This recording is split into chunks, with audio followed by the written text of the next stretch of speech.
People, it is another episode of the Silicon Valley to Spirituality Show. This week, I have a very good friend of mine. His name is Steve Norris, and I met Steve through being on his podcast, ironically, the Better Place Project. So today, we're going to dive into Steve's background, what he used to do, how he got into the Better Place Project, and what he sees in his not too distant future. Steve, welcome to the show. Seibo, I could not be happier to be here. Thanks for having me, brother. And I look forward to this. And what's interesting about this for me is this will be my first podcast interview where there's no agenda. I mean, for your audience, I sent you a note a few days ago. Hey, what are we going to talk about? And you said, I'll just answer questions or ask questions and you answer them. So this will be fun. I have no idea what to expect. Well, just knowing you as a person, Steve, we are going to do 100% fine. And where I would like to start off is, can you give us a little bit of your background and what you were doing in your earlier part of your career that led to the Better Place Project? Can you give us that origin story? Sure. Grew up a Midwestern boy in Illinois and grew up music and the arts and were a big part of my life. Started off playing piano at the age of 4. So I grew up playing Mozart and Bach and Beethoven and classical music. I discovered rock and roll in my teenage years because girls don't like guys that play Beethoven and Bach. They prefer guys that play the Rolling Stones, when you're a 14-year-old. So got into music and love that. So music has always been a big part of my life. And as a result of that, in fact, I was on a tour as a 21-year-old in 1986, and I was dating my future wife for about a year at the time. And on that tour, I knew that I wanted to relocate to California to pursue a career in music. So that's how I ended up in California. We came back, we sold everything we owned. We hopped in my van with my guitars and my keyboards and drove to California, and I've been here ever since. And unfortunately, we're no longer married. We raised 3 kids. We were together for 25 years, and we're still great friends to this day.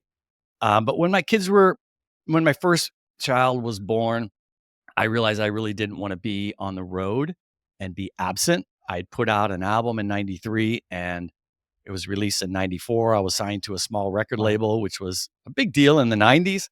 We were promoting our CD, which this was back in the day when CDs were still a thing. But I really didn't want to be on the road. So I thought I need to get a real job. And so I got a real job and I got a job in sales. My first job was selling Funk and Wagnall dictionaries door to door. And that was one of the most amazing experiences I ever had, getting doors slammed in my face and realizing that what I don't kill, I don't eat. So it was straight commission deal. But what I found is that I love sales and I was actually good at it. And then I got jobs into higher paying sales jobs and worked my way up through the sales kind of ranks over the years. In my 20s, I really had a very blessed childhood, wonderful family. And when I got into business, I was very blessed, found that I was good at sales. So I was making 6 figures by the time I was 25 and bought my first house, had 3 other kids.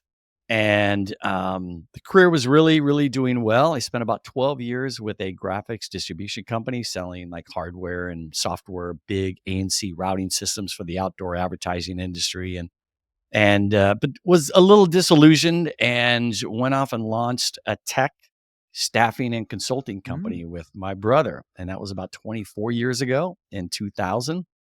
And we built that company to a multi-million dollar company. And I launched a second company in 2012 in the music industry and, uh, and sold a portion of that company to a company out of the UK in 2015 or 16 and had exited both companies by 20. The music company I was completely out of in 2021 or 22.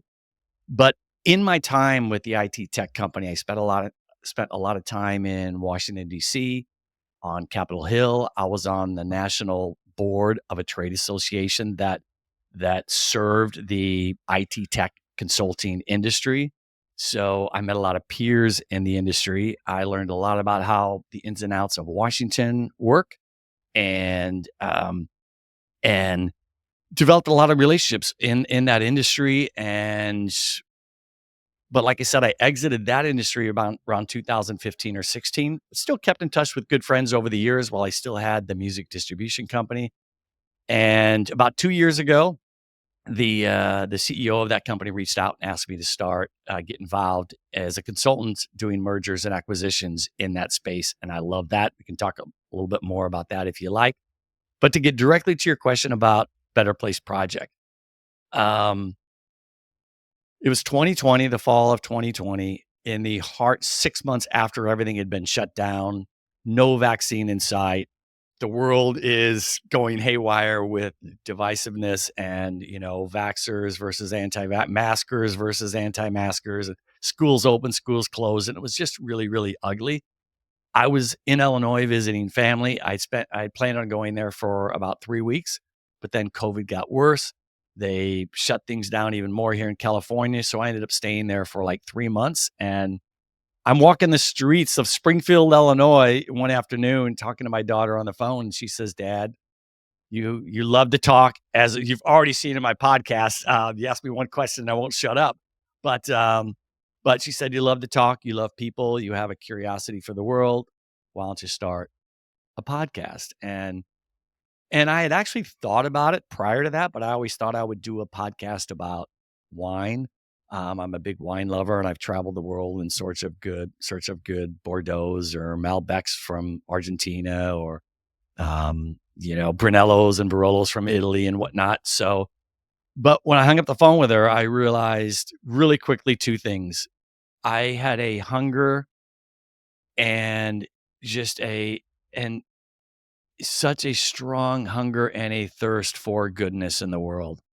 There was just so much on social media. We were all on social media because there was nothing else to do, or watching the news and getting fed, whether you're listening to left-wing mainstream media or right-wing mainstream. We're all getting fed our different little bubbles. And so I just had a hunger for goodness in the world. And I decided I wanted to launch a podcast to shine a light on amazing humans from every corner of the planet that are doing extraordinary things to make the world a better place.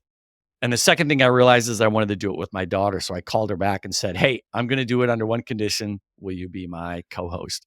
And she agreed, but she's much more reserved and shy than I am. So she said, "If you do 90% of the talking, then I do 10, I'll do it." And she did. It was one of the joys of my life for my first 50 or 50 plus episodes. She was my co-host, and it was amazing. And then she in her grad school, and it was just taking too much of her time. So she still kept helping out behind the scenes, but I kept going, and almost 200 episodes in, it's still alive. I've been on hiatus since May. This is the biggest break I've taken, and I just needed to take a break. When May came along, and I was planning on starting back up in July, and then my mom got sick and went into hospice, and unfortunately I lost my mom in July, and I've been so just processing all of that and a lot of other things in my life. It's been nice to just take a break, work on myself, lots of meditation, lots of growth. But yes, I will be firing it back up soon. Yeah, beautiful, beautiful. And for those that are interested, you could find it on Spotify, Apple Music, the Better Place Project. And I remember when you reached out to me, I that was one of the first events that I spoke at. Most of the events that I spoke at were more on the Silicon Valley side of things. How to grow revenue, how to brand your company, how to That's right. I attended a workshop that you were a speaker on, and I said, "I wanna have that guy on my show because I loved what you talk about." But sorry, go ahead. Yeah, yeah, and, it was so cool because the previous podcast that I had been on had either been business oriented or cannabis oriented, and I really wanted to be able to have a platform where I could talk about the things that were really important to me, and so what I'm curious about is so I got the origin story for the Better Place project, but I think you and I really connected on kinda being like spiritual brothers, and, I was curious, can you give a little bit of insight into, like, kinda your spiritual journey and how you arrived to where you are today? Because I really love the concept of sharing the stories of people that you think can make the world a better place, Sure. and I think over the last couple of years, I followed you online and, we both had plant medicine ceremonies, and I was like, "Oh, wait, he just seems like really open spiritually." And I love having professionals come on here that aren't afraid to talk about, their spiritual beliefs, because I do believe that maybe part of the reason why we're happy people, at least for me, I could say a lot of it has to do with me becoming open to things greater than myself. And I was about very curious about your background, because when you told me your professional background, I was like, wow, I had no idea Steve was doing all these things, especially the music part, because when I think about once you told me you were an M&A guy, I was like, all right, Steve's like a money guy, but he's one of the like really cool money guys that, knows how to interact with like muggles like myself. So yeah, I was really curious about, your journey into this more spiritually open version of yourself. That's a wonderful question, and you're right. So many people in the business world, business leaders, thought leaders that are um, in the business sector are so afraid to talk about things such as this. It's fortunately I'm seeing more and more that are willing to speak up. I personally, I won't shut up about it because I believe if you bring spirituality and you bring some of the practice that you learn in some of the teachings that are out there, um, you're going to build a better company with better relationships with your employees and your colleagues. You're going to have better profitability. You're gonna make more money. You're gonna structure deals with your clients that are win-win, and because of that, they're gonna come back to you a second time and a third time. It's just win-win, and, but to get back to your answer, so many I think with so many people, and it certainly is the case with mine, it all began with really hitting a bottom, going through a dark night of the soul, and it really kind of started for me, as I mentioned earlier. I lived a charmed life, dude. I had great parents that were married for 65 years that set a great example for us. Grew up in a good Catholic family with 8 kids and and just a loving household. School came easy to me. I was good at sports. I was the captain of my soccer team in high school and I loved playing sports, and soccer was my passion. And like I said, then I got into business and that came naturally to me, and got married and having kids and coaching soccer and baseball and all of that came naturally to me. And then all of a sudden in 2012, literally, and woke up one day and my life was not what I thought it was. And my wife, who is a beautiful human being, um, and like I said, we're great friends today. I found out she had had an affair and had been having an affair for about a month, and that just kind of is where it all started. And, for me to kind of turn my life upside down, it, ruined our marriage. She moved out. I stayed at home with the kids for another 3 years, until they were finishing high school and whatnot. But even then, when I got back out in the dating world and whatnot, um, I had walls up.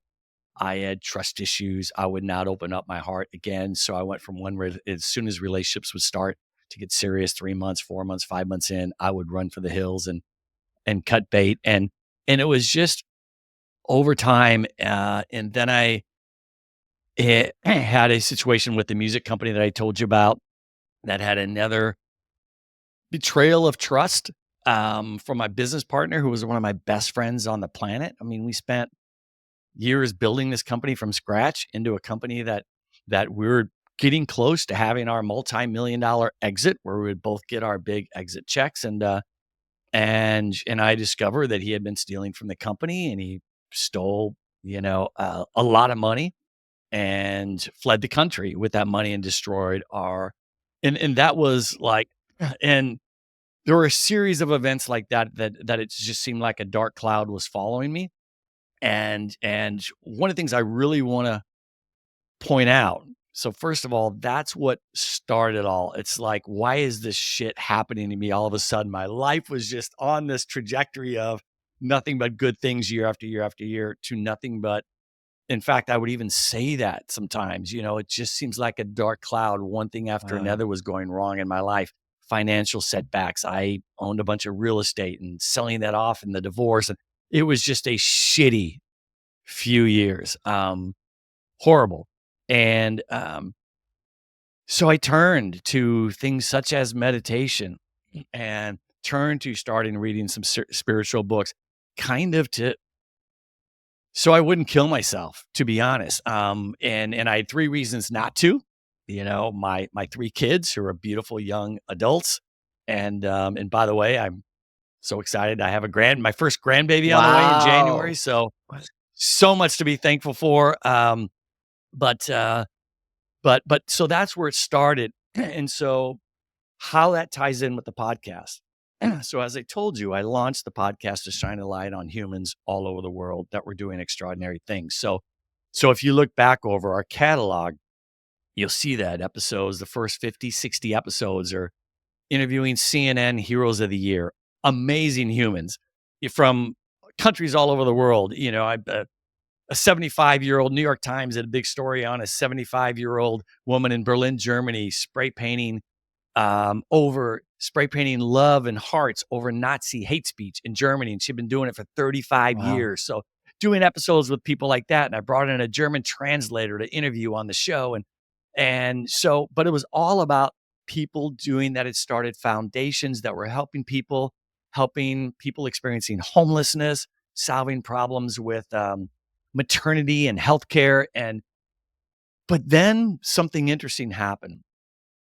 I, through a series of events, had like my first 1 or 2 guests that were more thought leaders that, that one in particular that comes to mind is an interview I did with a woman named Hema Vyas. She's in the UK and very well known over there for being a world leading psychologist. And she's known as the heart whisperer. Mm. So she's kind of a, scientist, psychologist, but believes in and connects it all to the heart and connectivity. And she's very knowledgeable about every bit as knowledgeable about chakras and as she is about, psychology. And just had this amazing interview with her. And she said, and our signature question that we ask everybody at the end of our podcast, the end of the interview is, what advice do you have for us and our listeners on how we can make the world a better place? And her response is, the best gift you can give to humanity is to heal yourself. Mm. And and that just she hit that it just hit me at a time that really resonated with me. And then it really made me realize that here I also was focused on doing tasks, and shining a light on other people, and then I'm doing a good thing to help make the world a better place. But what was I really doing to tend to my own garden? What was I really doing to change how I was showing up in the world? Who was I talking to that I could learn from that could help me create more joy in my life? So I'm a healthier, happier person going out in the world. And so I kind of shift my perspective. And although I will always have and continue to have amazing people that are starting foundations doing good things for humanity, I really did a pivot and plus, since I was getting deeper and deeper, and after a year of doing the podcast and 2 years, kind of concurrently to the podcast, deeper into my own personal spiritual journey, that I wanted to start having more spiritual leaders on to start talking about meditation, to start talking about breath work, to start talking about things like ayahuasca and things like that. That 10 years ago, when I'm running a company and managing a sales team of 40 people, you know, this would have been woo woo. What would you have heard me talking about the power of somatic breath work? And no. So that's where we really shift and started intertwining spirituality into our podcast, because I firmly believe that plays a huge role in helping us live happier, healthier, more purposeful lives. Mm. Yeah.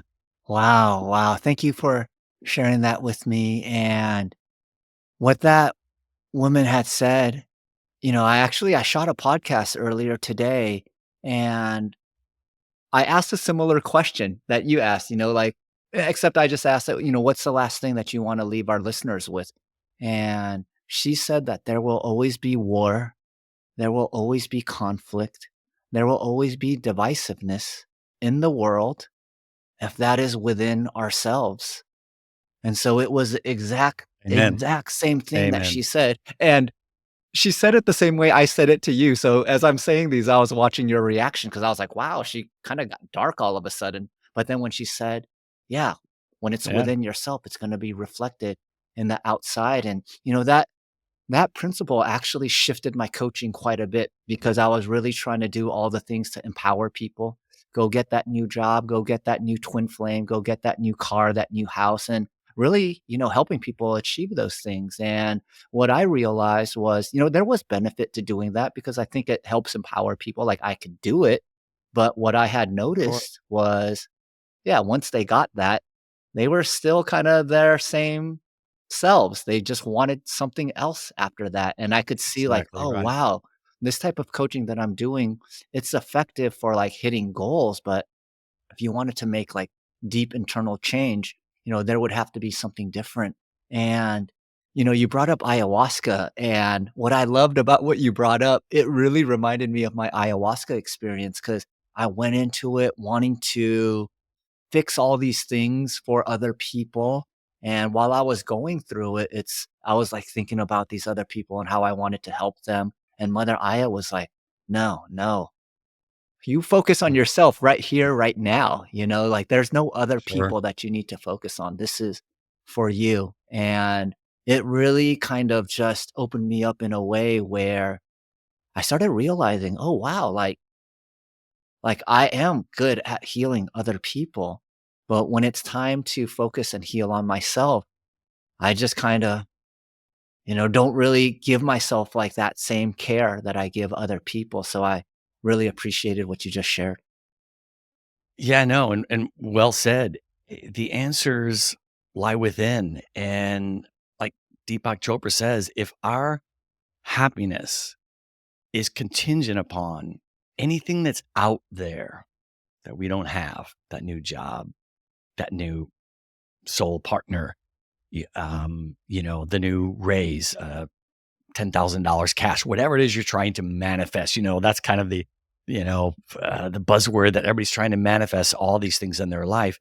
But the reality is, if your happiness, if you're being whole are contingent upon that, then that's really not true happiness, because the moment that entity, that thing, even that relationship is gone, your happiness goes with it. So it really is about going inward. It's about going inward. And as far as when you were talking about just your experience, with the plant medicine as well, I had kind of a flashback similar to yours, but but I literally asked Mother Earth, because I knew one thing I wanted to work on was to try to be less judgmental.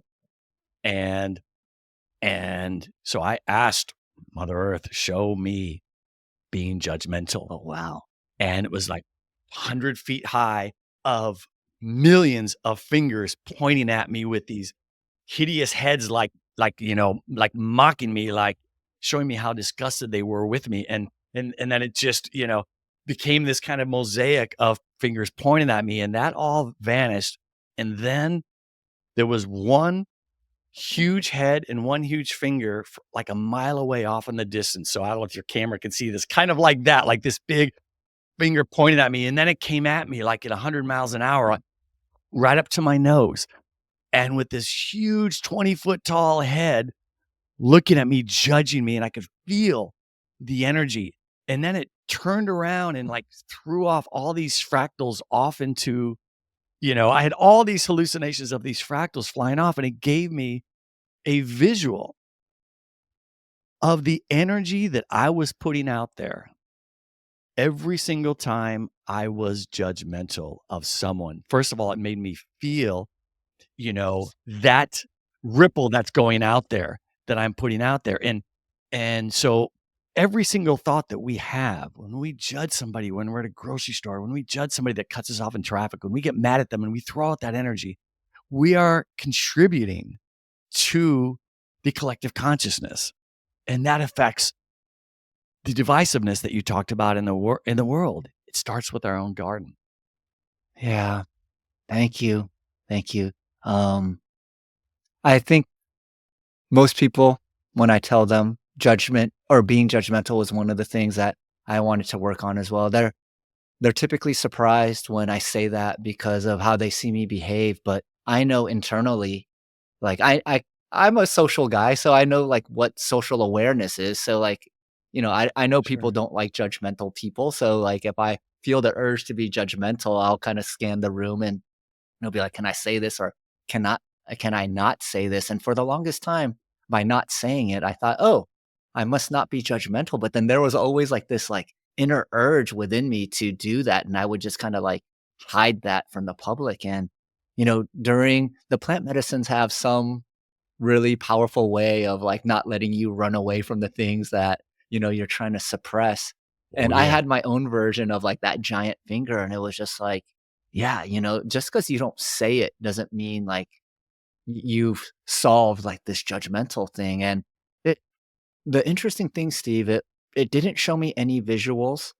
It wasn't even like a concept in my head. I could just, as I told you, I it had me like puke, like, I remember you told me that, yeah, when we talked about that, yeah, yeah. so as I'm purging, I just kinda knew like, "Okay, hey, I'm, like, letting go of this, like, judgmental aspect of me, and why did I even have that in me? Oh, it was because when I was younger, when I could judge people, that kept me safe. Hey, he's nice, he's mean, that person's funny, that person has a lot of money, probably treat me to some stuff or whatever, so I knew as a Sure. kid, it really helped me just kinda, like, navigate, but as an adult, it became kind of like a maladaptive thing that I kept on doing, and so being able to let that go, it really did feel like, "Wow, okay, I didn't think I had any heaviness, but now that I know how it feels to not carry that heaviness, I realize, oh, I just got used to, like, kinda carrying that heaviness with me, and it was released through the plant medicine ceremony." And, one of the things that you talked about, Great point. yeah, thank you, was one of your favorite modalities of breath work, and I love breath work. So for As do yeah, I. for my audience, can you just give a brief summary of what breath work is? And I think everyone's framework is always like Wim Hof. And so, I'd love to hear, Sure. what your definition of breath work is and why it's so important to you to teach other people. Yeah, great point because you're right. There was a really a although they're very, very similar and they're kind of overlap each other, but meditation and breath work are definitely quite different. With meditation, it really is kind of all about just being present, focusing on your breathing. You might have a mantra, but going to the stillness. With breath work, and again, there are all kinds of different types. The Wim Hof, as you mentioned, control your breath work to control your body temperature so you can go into cold water, and that helped him deal with the loss of his wife, who, if I remember right, she committed suicide, if I'm not mistaken, and so that got him through that. But how I came across it was completely by accident. Came across a book about 4 years ago, 5 years ago, called Breathwork by Andrew Smart, and it's like a coffee table book, and there's all kinds of different breathworks, including a Wim Hof one, and all different styles of breathwork for different things. And I came across something called a three-part breath, and that's belly, chest, exhale. So a three-part breath is pretty intense, and you do it like a locomotive. It's like into the belly, into the chest, exhale. So really intense, but you do that for 5 minutes, 10 minutes, 15 minutes. In fact, when I read about this, it said, and keep in mind, this was in a place where I'm coming out of my dark night of the soul still, like 5 years ago. And and it said in there, if you want to do a breath work that is most likely to take you to an altered state, this is the one. And so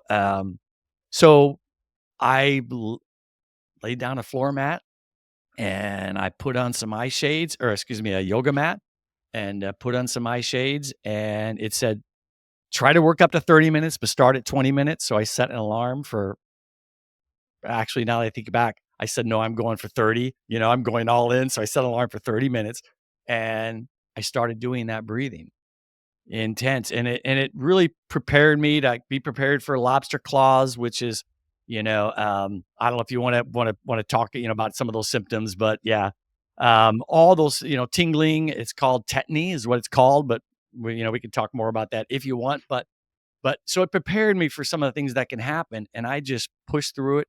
And within what seemed like only about 4 or 5 minutes, I went to the deepest, most relaxing, most beautiful, loving place I've ever experienced in my life. Tears were rolling down my face. And then all of a sudden, beep, beep, my alarm went off. It seemed like I was out for maybe 7 or 8 minutes and the 30 minutes passed. And I was angry that why did it take me out of it? And I hurried up and killed my phone alarm and put my eye shades back on and then continued and lay there for like another half hour. Just my whole body just tingling. And I stood up from that. Excuse me. I took off the eye shades when I was done and I just laid there. And just because I couldn't move, I felt like I was drunk. And I started to stand up and my legs were so wobbly, like I'd done 5 shots of tequila. And I stood up and held on to a dresser. I was in a guest bedroom at my sister's house. And but I was so excited. She was a Wim Hof fan, is a Wim Hof fan, and she had turned me on to Wim Hof years earlier. So I was so excited to tell her about what had happened. So I'm leaving the bedroom and I'm walking across her house and she has 2 cats. One cat is friendly and lovable, and the other cat, for the previous 7, 8 years, wouldn't give me the time of day. If I came close to it, it would run off or hiss and just, did not like me at all. Well, as I'm walking across the bedroom, or excuse me, the living room, this cat, the mean one, comes prancing up to me, puts his paws up on my leg and and starts purring. And I look down at this cat. I'm like, "Hey, what's going on, little guy?" And I sit down on the floor and he just jumps on me and is all over purring on me and it was crazy. And later that night, I went back and read the next page of that book. That's, and I hadn't even flipped to the next page. I was like, "Let's just do this breath work and let's see what happens." And the next night I read it and it said, "Be aware of how animals and nature responds to you over the next hours and coming days." And I read that and that just I said, "I need to learn more about this." And I went down a rabbit hole of reading every book I could find, James Nestor's book on breathe, about the power of the breath and how it can change our lives. So I went off to Arizona, became a somatic breathwork practitioner, and I do that for my Better Place Project listeners. We do online breathwork sessions, and I will do on occasion, um, person to person in face or even via Zoom, individual ones, breathwork sessions. But it just changed my life, and I could talk forever about it. It's and but the underlying thing for me that it really taught me is that we are going out. I think more so in the history of humanity, we're showing up in the world with distractions and news and cell phones and scrolling and beeps and chimes and meetings and distractions, that we are all walking around in a fight, flight, or freeze state. We're walking around and because of that energy, a lot of animals, hummingbirds, won't go near you. After I meditate, hummingbirds come and look at me. Nature responds to us. So when we do, especially a deep breathwork session, it takes you into that deep, relaxed state and it resets. It's literally a reset of your nervous system and you show up in the world better. Wow, man, you said so much, and we're 2 chatty guys. I had to like resist interrupt it. Sorry. No, seriously, interrupt me Well, anytime, dude. you had a really great stream of consciousness, so I wanted it to all come out. But a couple of things. So, number one, the first type of breathing, I was told it was called holotropic breathing. It was belly chest out. Yep. And the Yep. first time I did breath work, unbeknownst to me, it was a 90-minute session. I had no idea what I was. This your out of body Yeah, experience? so yeah, Yes. Oh, that's a great story. You yeah, told I me that. went from an Yeah. atheist to a believer because I've done DMT and a whole bunch of psychedelics, and you know, you're supposed to have out of body experiences when you do these things. So I just thought, okay, these exogenous molecules are adding to that. And then so when I did the breath work, I was like, wow, this is, it was like undeniable that something was happening outside of myself. And, I was projecting my consciousness and seeing like what the whole class was doing while I had my eye mask on. And I also have the exact same experience with animals too. We got 2 cats recently. I would say they're they like me, but they don't like being around me all the time. Like one follows my daughter, the other follows my wife. But every time I meditate and then I just open my eyes, Boom, they're sitting around me, just really enjoying the boom. frequency. And Cats are very sensitive to our energy. yeah, yeah. And a lot of my clients I would say are maybe the word I would use are spiritually curious, meaning they're very much stuck in the framework of, molecules and atoms being the fundamental nature of the universe, but they have some openness to it. And when I start talking to them about energy, most of the times I start seeing some eye rolling. But then when I start explaining it, like, look, like this, like when you're napping and someone's like staring at you, how do you even know someone's looking at you? Right. Like there's, these examples of things that I think everyone's had an experience of like, oh, yeah, what is that? Right. And so I really started realizing like, whoa, energy is around us all the time. And if I develop more sensitivity to it, I'll have a better ability to not just sense like the energy shifting, but have like more granularity of like, okay, instead of like just being sad, this person's like depressed, or instead of like just happy, he's exuberant. And I started like being able to kind of pick up empathetically like how people's energy was. And so as you're describing the breath work, kind of like readjusting like that uh, fight, flight, or freeze response and kind of resetting the energy, like I could like visualize like how beneficial and helpful it is. And so I became addicted to breath work, but I did not like kind of like read everything about it. I would just like do different techniques that I saw and just practice on my own. And so I was curious, like when they have you do breath holds at the top and breath holds at the bottom, like what is that actually doing? I know it gives me like a very strong visceral physical response, but I never really kind of tapped into like what's actually happening during those states. Yeah, great question. And yeah, after you're doing the intense breathing and the typical breathwork sessions that I do are actually easier. The standard somatic breathwork, it's very similar to the 3-part or holotropic, but it's more just into the belly and exhale. But when you, for a period of time, and we usually do it 8 to 10 minutes, then take a break and do the breath works that you mentioned, then another 8 to 10 minutes, and then another. So like we'll do three series, or a series of three different kind of um, where it's intense, and then you give a break. But during those breath holds, when you're doing that, you're sending so much oxygenated blood through your body that it almost yeah, it literally can affect your body chemistry. That's how you can go into these deep relaxed states. But also, as I think I mentioned earlier, that the silence or where we find the answers to our problems is in the stillness. Um, and there's no doubt about it that our breathing is related to spirituality. Um, the actual word respiration is from the Latin word spiritu or re-spirit. So bringing the spirit back into our body is respiration. So when we do these inhales, for one, we can inhale all the way up top. And when you've for 8 or 9 minutes straight done this deep breathing, for one, you can hold your breath way longer than you ever thought you could. So you're sitting there in this suspended place. We humans, we have to breathe. We have to inhale and we have to exhale.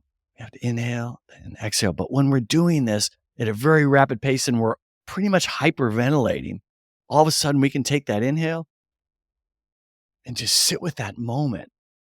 And in that moment is really where the true magic can happen. And And then depending on what the intention that you set for that particular session, you can in that moment ask if your intention is to get clarity in your life, you Mm, know, may ask that question, what's holding me back from seeing things clearly? And when you hold that with that in mind, and then you realize, okay, maybe I'm working too many hours. Maybe I'm not carving enough time to be in nature. And all these things will come to you. You'll get downloads from places that you don't even know where they come. And then you exhale and you're visually like a broom sweeping out all that's not serving you. You sweep out these blocks. You let go of what's holding you back. And and then as we get further along in the session, the last breath hold or two, we do the opposite. We take 3 breaths together, and then on our exhale, we let all of our air out, and then we hold it then. And then we visualize, think about now that we've cleared out our anger that we're carrying right now that we clear out our jealousy, our resentment, whatever is holding you back in your life, what do you want to replace that mm, with?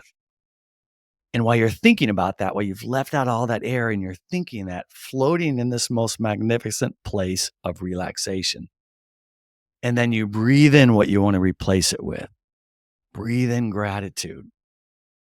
Breathe in love.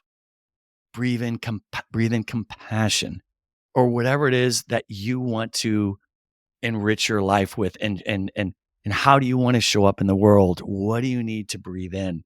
And so in those moments of those breath holds is really where the magic can happen, the silence, the stillness in between the breath. And that's where we're connecting to our spirit. As the expression goes, we're not human beings having a spiritual experience. We are spiritual beings having a human experience. So when we do these breath holds and we do this breath work, we are connecting to our spirit. mm. Wow. Wow. I really like to think about, yeah, like inhaling my spirit and then exhaling things that no longer serve me. And, during the breath hold, um, I'll have like such intent, like it just feels like my third eye chakra is, I don't want to say explode is the right word, but it's like just like gaining like energy, energy, energy, energy. And it almost feels like at some point, if I keep the breath hold, like my head's gonna explode, but it never does. And then when I exhale, it's just like it almost feels like the spirit of peace just like comes and envelops my For entire sure. being with this peace. Now, I have led breathwork circles, not as like official breathwork facilitator, but before I do my calls, I'll do like a 10-minute breathwork exercise just to get everyone grounded. And what I noticed was, so when I had that out of body experience, the next day I went out to my backyard. I played some shamanic drum music, and then I just started breathing on my own. And I wanted to project my consciousness out of myself. And after like 60 minutes, like nothing happened. Nothing happened. I mean, I still gained a lot of benefit, but my spirit was still housed in this physical avatar. But when I Sure. found myself, like, leading 5 people, 10 people, 20 people on a Zoom call, and we're doing it together, almost every time I have to kinda, like, just back off of the breath work because my body is just, like, leaving, and Absolutely happens to me okay, too. okay, Yeah. because Yeah. my kind of bro science Yeah. conclusion was that, like, our frequencies and resonance are just, like, kinda, like, vibing with each other, and then it's having, like, this exponential effect of, like, connecting, and so, yeah, I wanted to ask on it. No question about it. Absolutely. Absolutely. It's it yeah, I had an experience when I went back from my training in Arizona where we did a breathwork session with 45 people, like an hour after we all got there for this 5-day retreat and training program. And so I had never done any session other than by myself in my own room. Doors closed, no facilitator, nothing. I hadn't done a Zoom session, and I'm like, I wanna become a practitioner. but I'd never even done a session having someone holding space for me. I'd only done it on my own. So I was, to be honest, kind of apprehensive and not even, it's like I looked at it as a personal experience that I want to have on my own with the door shut. I don't want people hearing what I release or whatever. So that was my mindset.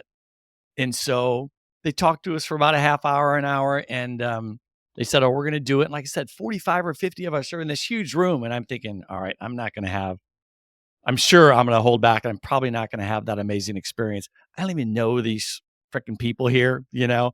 And, and we started the session, and an hour later, it I had the most amazing, powerful experience, and the other thing, make sure we circle back to this because I think this is huge. Every breathwork experience is different, and I think that's worth spending a couple minutes talking about. But before we jump to that, and this particular one, I had an amazing experience, different than any breathwork session I had, but because I heard the sounds of strangers around me, laughter, crying, bawling, screaming, shouting, because with breath work, you give yourself permission to express yourself with no judgment from anybody. And so I'm keeping it all in because this is my own personal journey. But hearing all these other people having releases that were way more experienced than me and doing breathwork sessions in a group gave me permission to kind of release a little bit. Feel free to move my body. Feel free to let out anger where I was holding anger for whatever reason. And after an hour, to your point, I took off those eye shades and I realized I went into that session in a room full of strangers. An hour later, I was in a room full of people that I loved. It was a room full of love, that because we shared this journey together. We as humans for thousands of years have been healing in community. And this is a big takeaway from my podcast with many guests on this subject. We heal in community. And this is not to throw any shade on modern day therapy. There can be many benefits of one-on-one time with a therapist, but but there's nothing more powerful than healing in community. For thousands of years, when someone did something wrong in a community, robbed, robbed a fellow person in the tribe or what have you, they would get together in a circle. They would disclose, what happened, and the community would all decide, on, what the punishment would be. And then they would heal together, and this person would apologize and make it right and make amends. And that's how we healed, in community. And that's another thing about breath work, is that changed my whole idea about it, that and then not only after the session, you then share your experience. So having a share circle can be a really powerful experience. And even on Zoom, I doubted, I'm a skeptic by nature.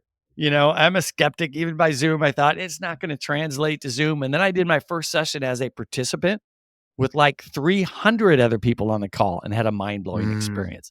So, so yeah. And to your point, even with a group, we can be in 15, 20 different countries. And I've moderated sessions where I had people in Berlin and Australia and Germany, or excuse me, Spain. And then we have a share circle and everybody's laughing and crying together, and we heal in community. So you're right. So that feeling that you have as a moderator, you're feeling this energy, even though that's somebody maybe 1,000 miles away in another room. yeah, Our thoughts are infinite. The energy we put out to the world is infinite. yeah, and I really believe, like, the concept of quantum entanglement, that's what's happening when we all show up together to have a For specific sure. intention on breathing together. And what really kind of touched me in your share was about community healing. I am no stranger to having one-on-one therapy. I've had many therapists, and they were all useful. They were all useful. But Sure.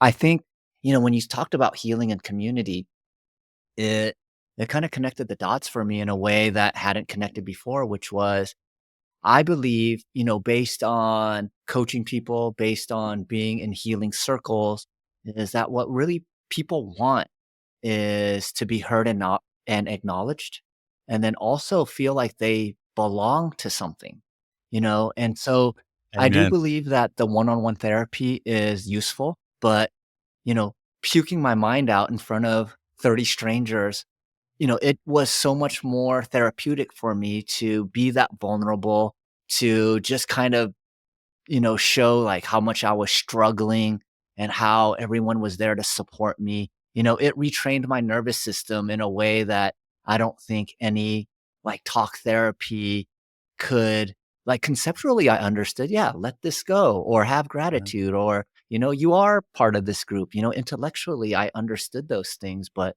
like my body needed to have that experience of dancing like no one's watching or puking like no one's watching and then going, "Whoa, Absolutely. yeah, yeah." So I really love that concept that you shared about healing a community, and I do believe this is why plant medicines and these types of healing retreats are becoming more and more popular.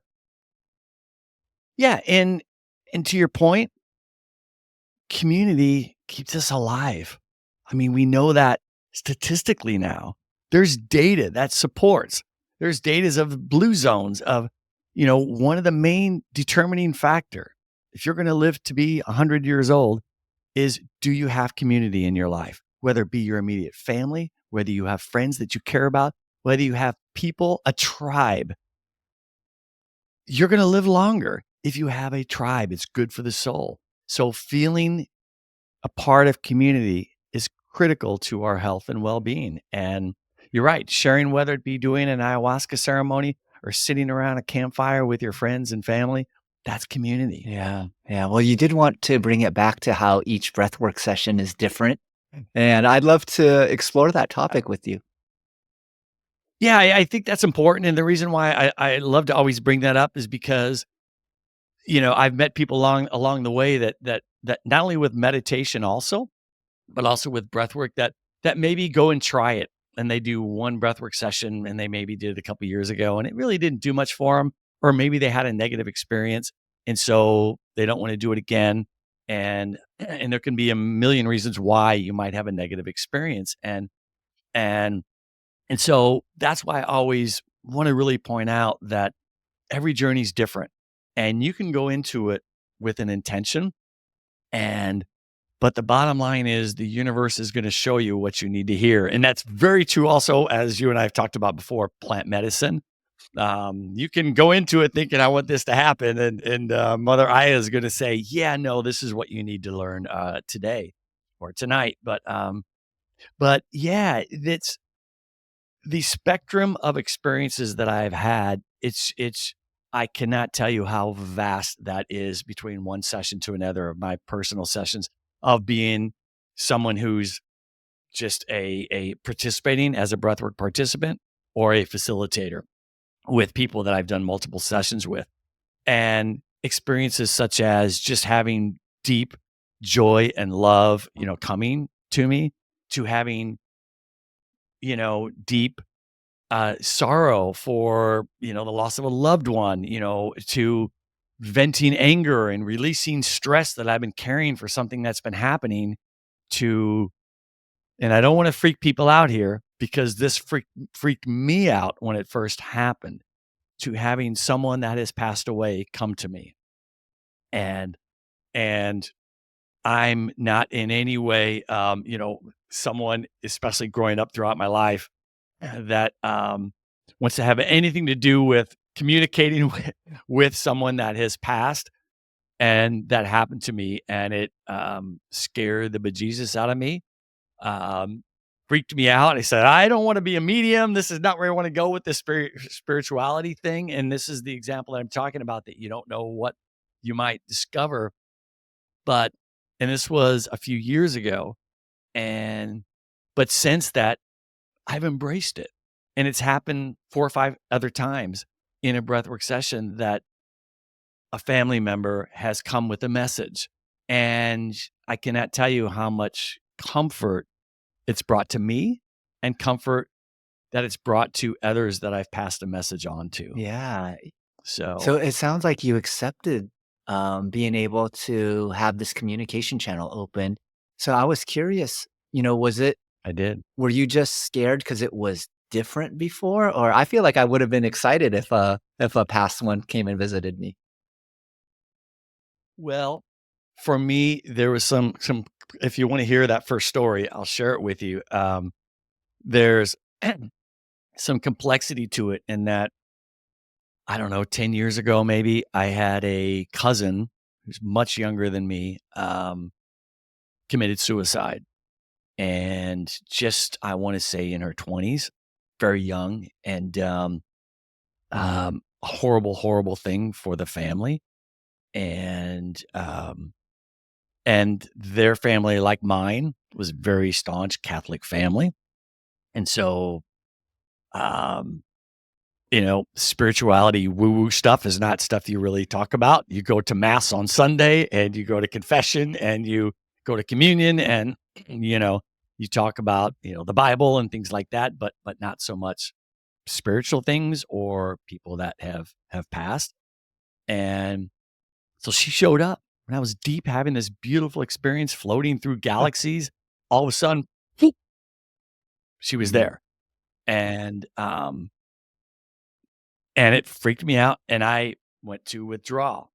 And when I say withdraw, it's like I'm physically backing out from this experience, leaving this kind of realm that I was in, so to speak. And she's saying, "Please don't go. You need to tell my dad something," my Uncle Chuck. And I said, "I can't do that. I'm terrified. My Uncle Chuck would freak out. There's no way I could call him and say anything like this. I didn't want to have anything to do with it. And after a back and forth like this, again, of me being kind of scared, but mostly just freaked out and saying, no, this is not what I signed up for, you know, uh, I felt her grab my wrists with both hands, like grab both my wrists and pulling on my whole body she was pulling, saying, you can't go. You have to tell him I'm okay. And Wow. that got my attention. And I literally said to her, and keep in mind, I'm not talking, this is all thoughts. This is all communicating with consciousness. And I told her, I said, I can't call him. He'll think I'm crazy. And how will he know? You need to tell me something that I can tell him that I otherwise, wouldn't know. And she showed herself laughing, standing by a broken down car, you know, just laughing and long red hair and her hair is flashy. She's laughing hysterically. And her dad is off to the side, shaking his head with kind of a grin, but, not again. I got to bail you out because you didn't take care of your car or what have you. Or, at that time, I wasn't sure, was she in an accident that she's laughing? Did she, you know, so that happened. I came out of it. I called my girlfriend at the time and who's very spiritual and told her that story. And I said, I don't know what to do. There's no way in hell. I didn't sign up for this medium bullshit. No way. And blah, blah, blah. And she has a very close friend of hers that is a medium. That's her journey's way more advanced than mine on the spiritual journey. And, and she gave me the advice of, you'll know if it's right. Just listen to, you know, and I woke up the next day and I'm like, yeah, I can't do this and I can't call him. And um, I can't do this. And so I just shelved it. The next day, I woke up, my lights came on, my eyes opened and the light came on and came in and I said, I'm going to call my uncle. And I called him and keep in mind, he lived in Oklahoma. I hadn't talked to him in probably 10 years. And, and I saw his family maybe every few years growing up. So it's not like they grew up in our hometown. So I didn't really know my cousin, who's also really younger than me, had met her a handful of times in my life. And so that made it all the more random that she was coming to me. And but I called him. I said, are you sitting down? And I'm just gonna come right and say, I don't know how else to say this, and I'm so sorry if this upsets you. And he's like, Steve, just say it. I told him, I said, "Jordan came to me, and it was a silence, and I said, "I'm really hoping I'm not upset you. Let me tell you how it happened." And I told him the whole story I just told you. I was doing a breathwork session, and I told him everything, what happened, and I told him it, and I said, Uncle Chuck, I wouldn't have called you.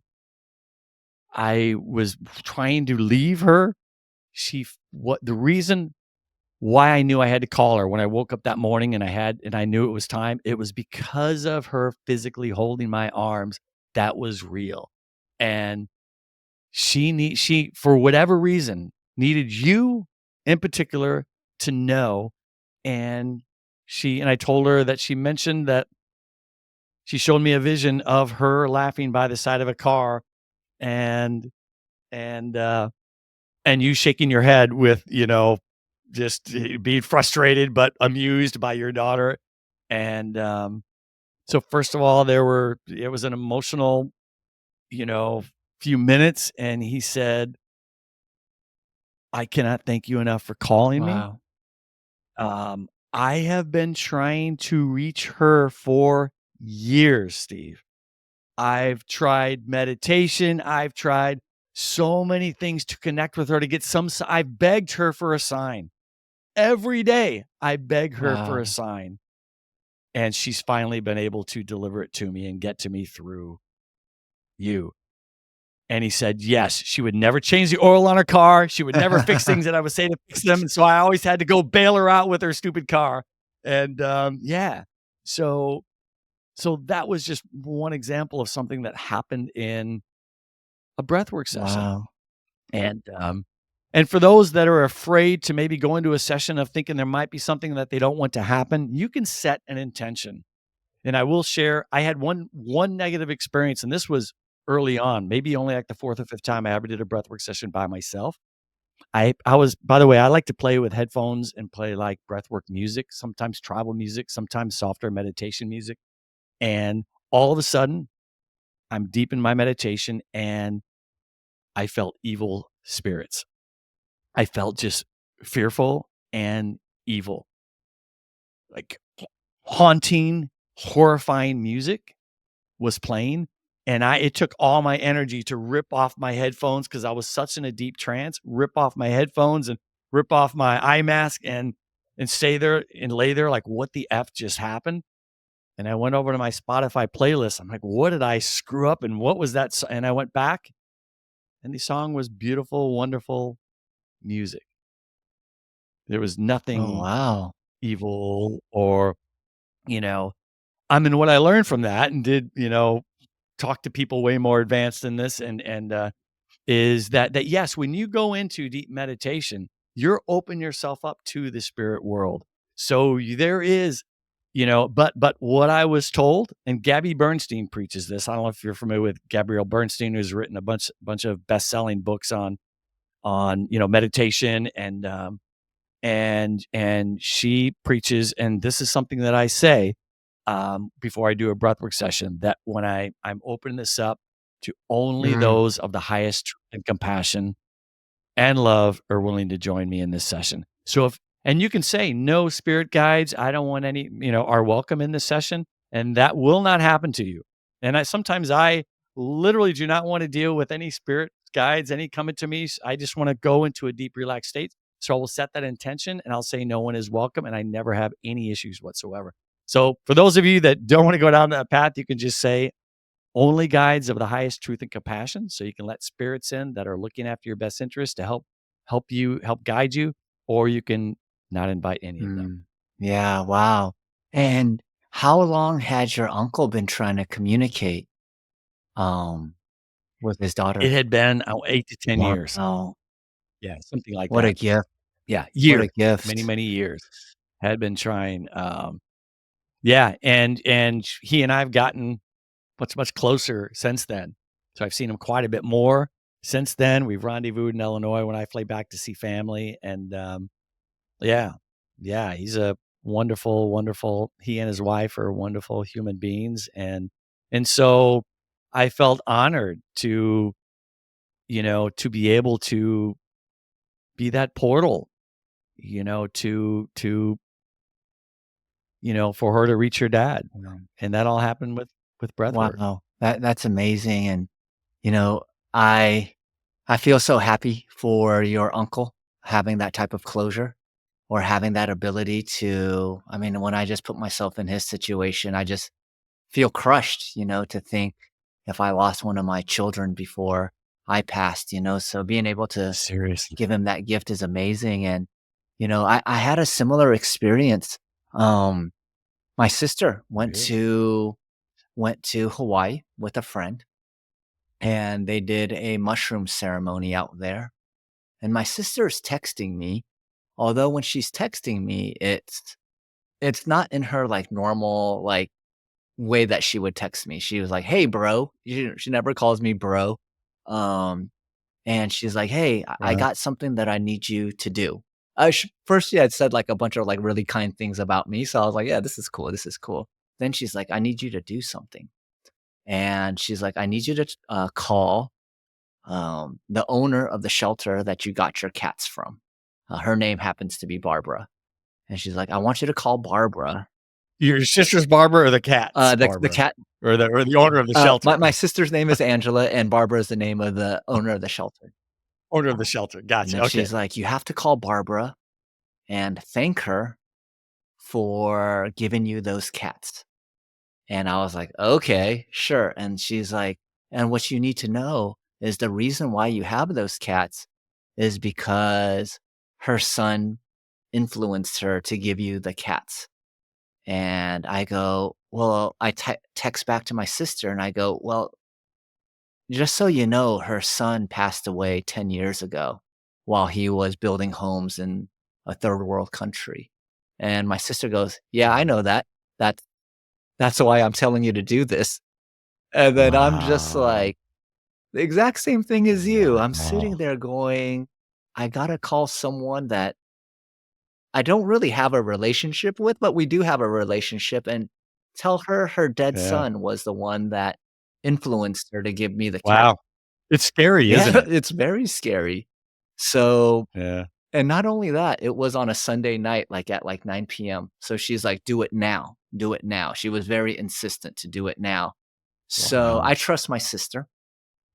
Sh Of course, yeah, yeah. So I pick up the phone, I call her, and I kinda preface it the same way as you, is like, "I hope this doesn't upset you, like, if this doesn't make any sense, just pretend I never called."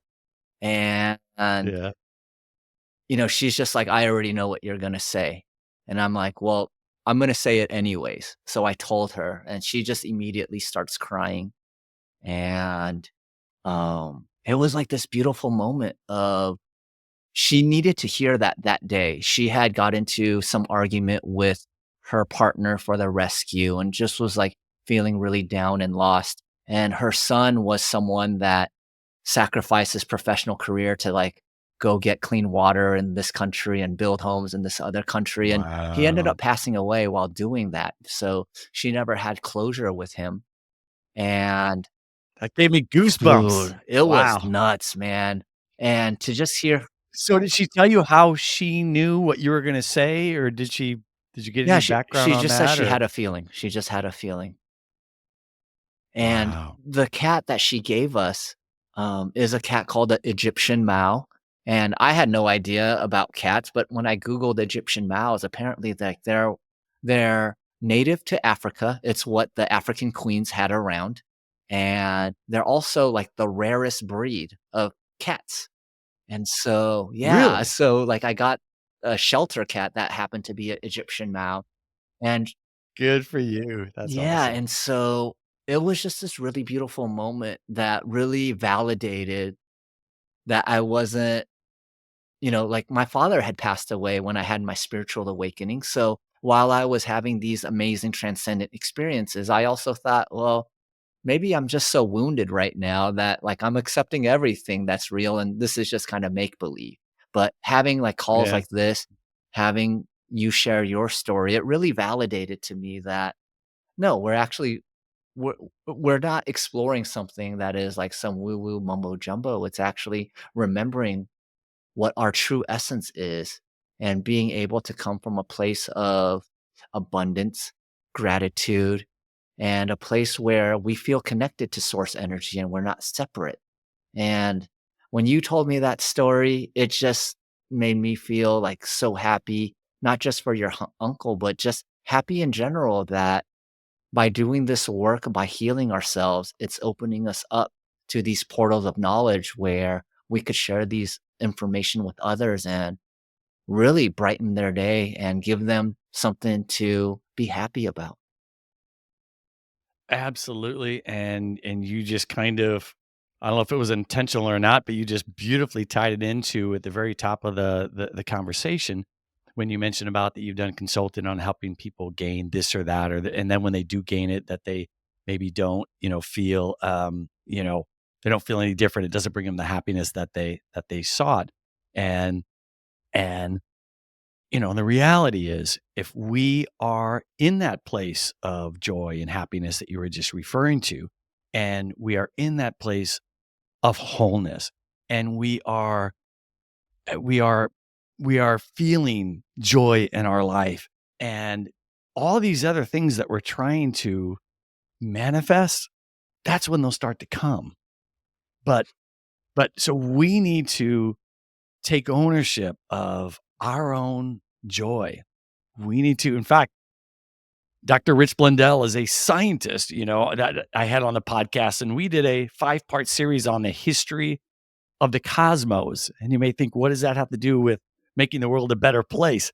And this guy's amazing because he's doing research on how the evolution of the cosmos, going back to the Big Bang, 13 billion years ago, and the creation of Earth 4.5 billion years ago. And we walk through in 5-part series what that has to do with our humanity and how we're all connected.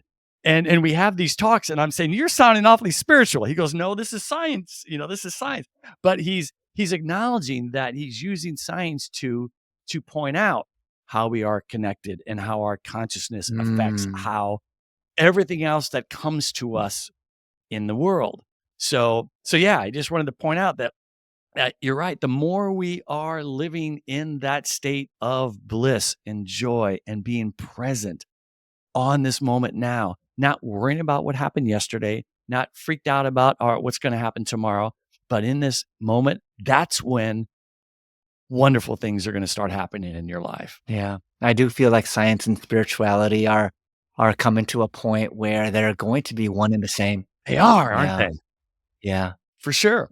All right. So, we're getting to the part of the podcast where I get to ask you one of my favorite questions is Oh, and what would yeah, that so I've be? asked you a lot about yourself, what you did, how you got here. And this is actually, now that I think about it, it's almost a play off your question that you asked when you end the Better Project Place or Better Place Project podcast, which is, what is most exciting for you that you'd like to communicate to my audience?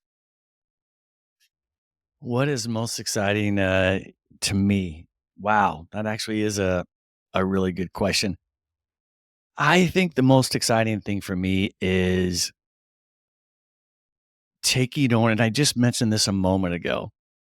I think the most exciting thing for me is taking ownership of our own joy. Mm, And the more we are doing that, the more we are not waiting for something outside of us to get us to that point, the more we are just going to our breath, focusing on gratitude, and how we create our own joy is we stop, we notice, we look up, we lie down underneath the tree, we look down at the ground, we pay attention to the squirrels. And by doing that, by creating our own joy, then we show up in the world in the present. I've brought up just and so many times when we have all these peripheral conversations, I always come back to being present. And that's the beauty of meditation. That's the beauty of resetting our nervous system with breath work, is that it brings us to the now. It is so cliche, but it's so fucking powerful that the present is all we have. This is it, this very moment. And after millions of years of in the evolution of this earth and humanity and, from going from, tiny little, cells to human beings to you and I this very moment having this conversation. This is all we have, this very, very moment. And the more we all are being here, we are human beings, not human doers. The more we are just being, turning off our phones and being. When you're having dinner with your kids, turn off the TVs, turn it all off and be with each other. That's what I get excited about. I get excited about all of us taking ownership of, I'm going to show up in the world and I'm going to be kinder. I'm going to be more compassionate. I'm going to be more pleasant. So yeah, taking ownership of our Oh, joy. I love that so much. In my ayahuasca ceremony, they have this word. I think it's a Portuguese word, but it's "sol alegria," and that word means only joy. So Ah, the page or shaman that introduced it to us, he talked about like their their temple of worship burned down in the Amazon, oh, but it wow. was still Wow. only joy. Why? Well, no one died. You know, no one died. They could still see the beauty in losing it, but retaining all of their lives. And, in many ways, like when you were saying that, it really reminded me of that saying. And, you also talked about the present moment. And, you said it was cliche. One of my favorite cliches about the present moment, it's called the present moment because it's a gift. And what I realized was, and what my mother Aya really ingrained in my head was, there is no mental suffering when you're in the present moment. Boom. Yeah. Bingo. Bingo. I love it. I love it. This has been amazing, Yeah, brother. so if people wanna find you, Better Place Project, Breathwork, how do they get a hold of Steve Norris? They can DM me on Instagram at Steve Norris Official, or they can go to Better Place Proj on Instagram, Better Place PROJ. They can find us there. They can go to betterplaceproject.org. And there's actually a microphone. You can we love getting those, by the way, right on our home website, lower right. You can click on a microphone and, hey, so and so, and I love this episode or whatever. We love getting those. Or you can send an email, betterplaceprojectpodcast@gmail.com. So awesome. Thank you so much, Steve, for coming on my show. It was my honor to be sitting on the other side of the interview table, and thank you so much for being so open and sharing everything. I think it's so important that we are not living in just a Silicon Valley business world, or our heads are in the cloud in the spiritual world. I like to think there's one thing, frequency or consciousness, and it's all one thing, the spiritual world and the business world, and I believe you Oh, combine both of them just about as good as anybody I've met. well, back at you, brother. It's been really an honor and a privilege to be on your show. So thank you for having me. I thoroughly enjoyed this conversation and just mad respect for the love you're putting out in the world. And just yeah, I've really enjoyed getting to know you over the last couple of years. And thank you so much for letting me be here. Beautiful, my friend. Well, I hope that this isn't the last time we get to co-create something together. Never, never. Yeah, I definitely want to have you back once we get Better Place Project back on season 12, I think it is. So is the next one coming out. Perfect. Well, thank you everyone for listening. If you loved what you heard, go follow Steve, subscribe to his channel, do some breath work with him, and you'll see your life change. And I'll be back next week with another wonderful guest. Thank you, everyone. Thanks.